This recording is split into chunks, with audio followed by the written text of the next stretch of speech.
Breaking news! Pilipinas! Isa na namang sakuna ang naitala kahapon ng gabi sa Cebu.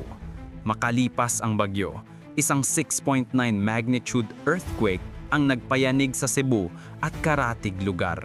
Ulat sa Lindol, Setyembre 30, 2025. Noong gabi ng Martes, Setyembre 30, 2025, bantong 9:59 p.m., isang lindol na may magnitude 6.9 ang tumama malapit sa baybayin ng Bogo City, lalawigan ng Cebu, sa rehiyon ng Central Visayas ng Pilipinas.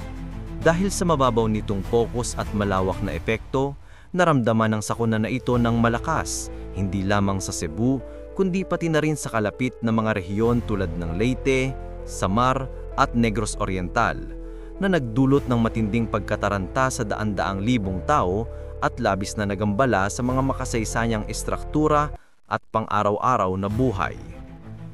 Ayon sa datos mula sa Philippine Institute of Volcanology and Seismology, PHIVOLCS, ang sentro ng lindol ay tinukoy na humigit kumulang 27 kilometro hilaga-hilagang silangan ng Bogo City na matatagpuan sa Hilagang Cebu.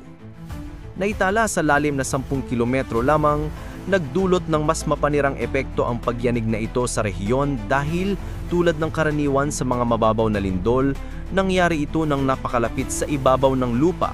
Ipinahihiwatig ng mga paunang ulat na ang lindol ay naramdaman ng partikular na malakas sa Cebu City at mga bahagi ng Leyte na nagpayanig sa mga gusali sa maraming lokasyon at nagpabagsak sa mga hindi nakakabit na bagay. Makasaysayan at relihiyosong mga gusali. Naapektuhan din ng malakas na pagyanig na ito ang mga makasaysayan at relihiyosong gusali sa Hilagang Cebu. Sa partikular, ang daan-daang taong gulang na Santa Rosa de Lima Cathedral sa bayan ng Don Bantayan ay bahagyang gumuho matapos ang lindol. Nagbahagi ang mga miyembro ng komunidad ng mga mensahe sa social media na nag-aanunsyo ng lawak ng binsala at nagpapahayag ng kanilang pag-aalala para sa rehiyon.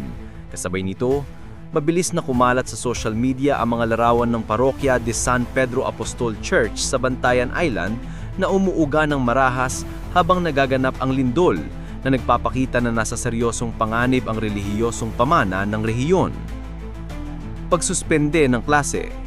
Kasunod ng lindol, hindi lamang ang mga relihiyosong gusali kundi pati na rin ang mga aktibidad sa edukasyon at pang-araw-araw na buhay ay tumigil.